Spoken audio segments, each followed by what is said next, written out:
pengertian dan syarat interaksi sosial. Kehidupan manusia sejak lahir di dunia sampai akhir hayat di kandung badan terlibat di dalam interaksi sosial.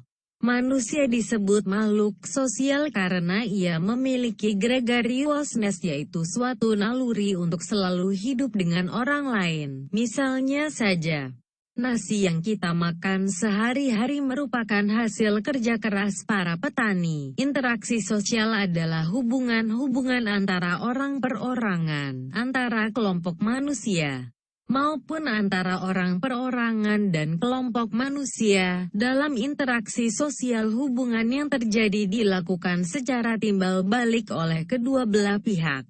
Manusia melakukan interaksi sosial dalam kehidupannya untuk memenuhi berbagai kebutuhan pokok, sandang, pangan, dan papan, kebutuhan akan ketertiban, kebutuhan akan pendidikan dan kesehatan, kebutuhan akan kasih sayang, dan sebagainya. Berlangsungnya suatu proses interaksi sosial didasarkan pada beberapa faktor antara lain: a. Faktor imitasi merupakan proses seseorang mencontoh orang lain atau kelompok. Contohnya, seorang anak perempuan bermain masak-masakan karena melihat ibunya pada saat memasak di dapur. b. Faktor sugesti merupakan pengaruh yang dapat menggerakkan hati orang. Contohnya, seorang pasien berobat ke seorang dokter. Penyembuhannya salah satunya disebabkan adanya sugesti dokter tersebut. C.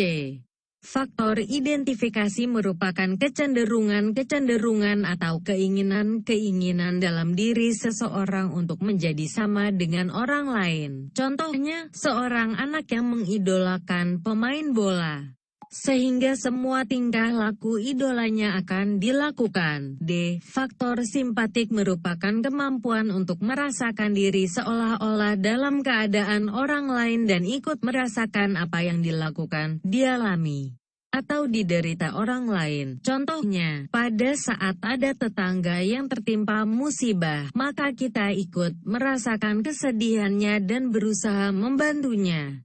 Proses interaksi sosial akan terjadi apabila di antara pihak yang berinteraksi melakukan kontak sosial dan komunikasi.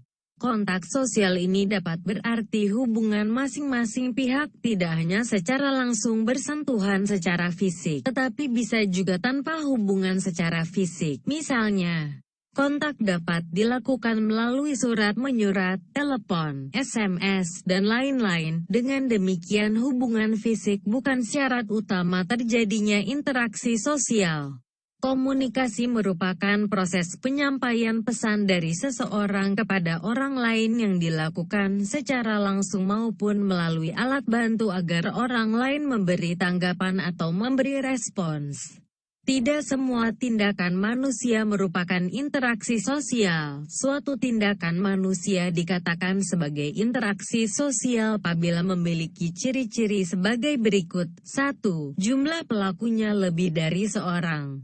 Biasanya 2 atau lebih. 2. Berlangsung secara timbal balik. 3. Adanya komunikasi antar pelaku dengan menggunakan simbol-simbol yang disepakati. 4. Adanya suatu tujuan tertentu.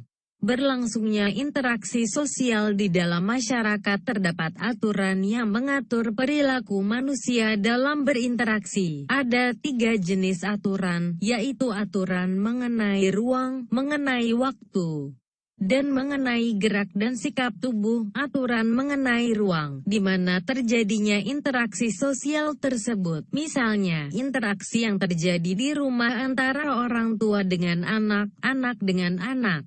Aturan mengenai waktu, aturan mengenai kapan interaksi sosial itu terjadi. Misalnya, interaksi sosial dulu dan sekarang. Aturan mengenai gerak dan sikap tubuh. Dalam interaksi sosial, orang lain membaca perilaku kita, selain kata-kata kita, karena dalam interaksi tidak hanya memperhatikan apa yang dikatakan orang lain tapi juga apa yang dilakukannya. Dengan menggunakan gerak dan sikap tubuh seperti memicingkan mata, menganggukkan kepala, mengacungkan ibu jari, dan sebagainya. Created using Powtoon.